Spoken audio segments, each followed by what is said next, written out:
Win Gang, good morning to you all. I hope wherever you are, hope you had a good day, good week. I've been super excited to get back on felt again, and today's the day, and we got a fully loaded day for us. So it's approximately 10:30 a.m. We got a ton of things to do. We're gonna start our day by heading up to the studio, get a little warm-up session on later this afternoon, and then head over to 52 Social, where we're gonna play a cool 25, 50, 100 game. I've been waiting to play all week, so this is the game that's highlighted on my calendar. It's a really good game for us. Hopefully we can run it up today. Yeah, let's not waste any more time. Let's get some work done.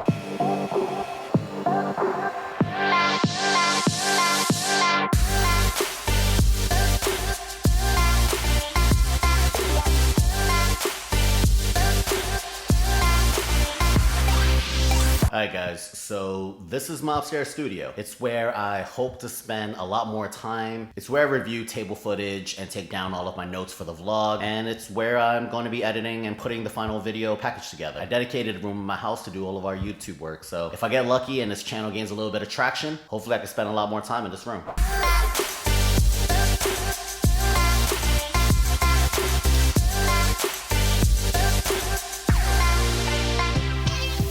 So we finally got done with writing and recording all of our commentary. Up next, we gotta edit the hands, make sure that everything is concise and that the graphics starts looking good. Probably gonna take me another, I don't know, 6, 7 to 8 hours if I'm lucky. But with every vlog, we're looking to get a little bit faster. So we'll see how we do this time.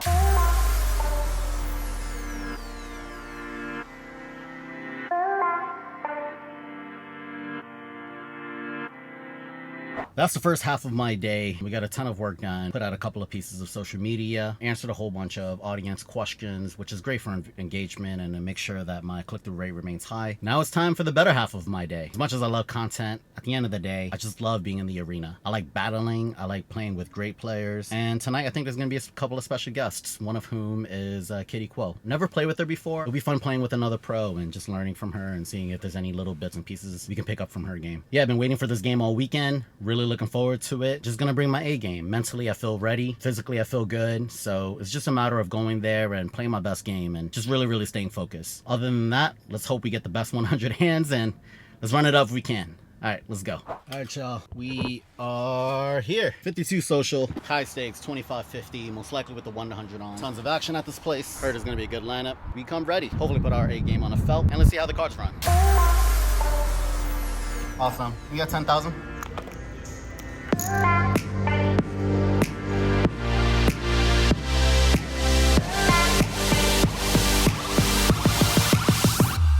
So we just got seated. It's gonna be a tough lineup, but it should be fun. We're gonna start off buying in for 10K and then we'll kind of go from there. But I'm thinking we're gonna add 5K pretty early. Anyway, let's jump into some hands. I think that's the only mistake he's made. First hand for the vlog, we're facing an under the gun open. We're in the +1 position and look down to ace jack of hearts. It's a nice hand, but we're not going to want others in, so we 3-bet to isolate and hopefully play in position. Unfortunately, Tyler 4-bets us in the cutoff. I have history with Tyler, so I don't ever believe he's ever doing this light. We lose to ace king, ace queen, king king, queen queen. If we're not looking to 5-bet here, we're going to get crushed playing this hand out of position. We think through our options and decide it's way too early to get out of line, so we give up on our hand. It's nice going through this hand though, and know we made the right decision. Bounty tournament next Monday, and the biggest bounty is Mike Mattisau. In this game, patience is key. For making the correct fold, the poker gods decide to reward us. After Sabata opens the cutoff to 200, we have a couple of kings in the small blind. We 3-bet it to 800 and get overcalled by Eric in the big blind. Sabata folds. We're going heads up, blind versus blind, to the flop. Queen 6-6 rainbow. It's a beautiful flop for me as there's tons I can get value from. It's one of those rare boards I can go 3 streets with. I start the betting with a half-pot bet before getting raised to 2.7K. I have a ton of history with Eric, and I know he loves to raise small only to check back turn and fold river. Feeling like he'd do this with a ton of hands from Queen X to marginal pairs like Jacks on down, I decided to just rip it and force him to make a decision. He tanks for a while before deciding to lay it down. Unfortunately, we couldn't get any more value. So question, do you like the jam here? Or should I have just made the call and play turn and river? Let me know in the comments. This next hand is a spicy one. It folds to me in a cutoff, and I open the action at 250 with pocket queens. Tyler checks his cards in a straddle and decides to bump it up to 1.2K. It's a big size, but we're not going anywhere with our ladies. We make the smooth call. Let's see a flop. The dealer slaps the flop down, and the third card helps our hand. We have top set. Tyler C bets the flop to 1.5k. It's a great board for me, and given I have the queen of clubs and there's already a 10 of clubs out there, there's several less combos of flush draws available. No reason to raise, I just put in the smooth call. The turn comes a 9, bringing in the straight. I don't think Tyler's range has a lot of king jack 3 bets in them, so I discount those combos. But really, there's only 3 combos of king jack that's relevant. We beat a ton of value hands from overpairs to middle sets, so we're in great shape. The pot's already 5.5k, so SPR is about to be less than 1 with another bet. Tyler continues to bet turn with a large bet of 3.3k. I decided jam, giving him 3 to 1. He's trapped in a hand at this point, and he makes the snap call. We get a clean river and reel in a massive 21k pot. We manage to suck out with a lower pair, running good. So I want to introduce a new segment in my vlogs really dedicated to you guys. I have access to national pros as well as influencers, and I think that from time to time, having these little breaks and asking them a couple of questions may be entertaining for you all. Let me know in the comments if you guys like this segment, if you guys want me to continue with it, and if so, what types of questions you'd like me to ask. Anyway, here's my short interaction with Kitty. Hey guys, got the super fortunate opportunity to get joined by Kitty Kuo. Hi, everyone. Super fun game tonight. Kitty, congratulations on everything. Thank you. All right, so we got Kitty for 2 questions, and we're gonna let her go afterward. But the first question is, what is your best advice for new poker players? I was not professional poker player. I was the software engineer I have a day job. So every weekend I went to casino, play like just for fun. Yep. Enjoy the poker game. So if you ask me the advice, is just when you try to be the professional professional poker player, you should always try every weekend, see if you can win the money. Yep. If your income frequently you winning high frequency every week. Yep. And then you can consider to become a professional poker player. Got it. Yeah. So actually doing it on the side and seeing if you're actually good and consistently making money. Yes. So I Got want it. you at the beginning just enjoy how to play the social Yes. game, poker game. Yep. Don't worry about I want to be a professional poker player. Just try. See if you are natural to be good at the poker. Okay. Okay. All right. So Kitty and I might be a little bit buzzed right now because we've gone through a few bottles of wine. Yeah. We have. But so we talked about this topic a fair amount. But the next question is, who are the most fun people to play poker with? Can you describe that type of personality? I really enjoy people talking a lot, socialize, and be able to make a joke. Yep. You know, every time I come to live casino, I just really want to socialize with people. That's if I true. want to play the good poker, I play online. I can multiple table, make Yep. money. Yep. But when I play live casino, I like meeting different people. This Yeah. is why I come to Austin. I go to Houston. I go Harvard. I go everywhere Yes. because I want to meet a different personality. When you talk to more people, you understand. Oh, against this type of player, and you need to adjust your game. So Yep. help you a life skill getting better. Got it. Okay. So if you're gonna go all in for 8K with Queen 4 off, nothing on the board, Queen high, you gotta be able to smile afterward. Got it. Yeah. Okay, Kitty, thank you so much for your time. Hope you enjoy the rest of your Austin trip. Thank you. Okay. In the very next hand, we get into our first hand with Kitty, who opens in the +1 to 300. It folds to me in the hijack, and I want to isolate against EP, so we 3-bet it to 900. Everyone folds, and Kitty makes the call. We're going heads up to the flop. The flop comes 9-7-5 2 hearts. This is a flop that favors my opponent's range, so when she checks to me, it's a quick check back. The turn comes a 2 of spades, bringing in the backdoor flush. This time, Kitty leads out for 3/4 pot.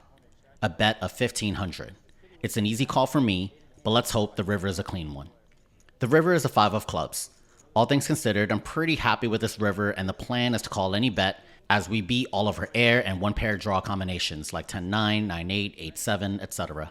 But I'm not sure if it's worth betting if check to. I decided to play it safe. After all, we don't want to get jammed on by another pro after having a nutted hand. The river pairs the board. Still, my hand is too strong to check it back. I bet 80%, targeting the queen or jack of diamonds. It doesn't take long before Pierre jams it in. I have 9K behind me, so this isn't a small jam. I immediately puke in my mouth. She ends up giving up, and I just sense that she has all air. No point for me to bet, so I just check it back. I'm pretty happy with the flop and how I played it. I do think that sometimes we have to bet this river, but again, if we don't feel like she has anything in her calling range, there's really no point in reopening the action back up. So he's on quite the little heater here. In the next hand, Gator opens it up in a hijack to 250. We have a reasonable calling hand in the big blind with queen jack off, so we make the call. Highs in a straddle and closes the action. We're going 3 ways to the flop. The flop comes 8 queen 8 rainbow. This generally favors the pre-flop aggressor's range, although the hijack is going to have a fair amount of bluffs here. We check at a Gator who puts in a c-bet. We have second pair and some backdoors. We make the call to see a turn, and high also joins. It's a fair assumption at this point that either high or Gator has top pair. However, when the turn gives us trips, I feel a lot better. I check it back, expecting this one to check through. High makes the check, and Gator fires out a pot-sized bet. In the moment, this didn't feel good to me, and a part of me actually wanted to fold. Hands that should continue to bet here are aces, ace-queen, king-queen, and 8-8. Maybe some weaker queens like queen-jack, queen-10 even. But I'm still not ready to go away, and I make the call. High folds. The river completes our boat, but are we dominated? I check it back to Gator, who puts in a 2x jam. Super sick spot. Aces and ace-queen should go for max value here and put queen x to the test. 8's fold shouldn't be betting here anymore, especially 2x pot, so we discount that at this point. It might feel like a nitty spot, but I have to tell you, this is such a great spot for better hands, and I don't take 2x jams lightly, ever. In the end, I decided to make the call. Just needed a minute to emotionally hedge myself, but luckily, he was on complete air and we take down a huge pot. So here's a look at the QM winnings towards the end of the live stream. We did play for another 2 to 3 hours, but unfortunately went completely card dead and give back around 2 to 3K. All in all, however, not gonna complain because essentially, we scooped the table today. Nice revenge session from the previous result we had in Vlog 5.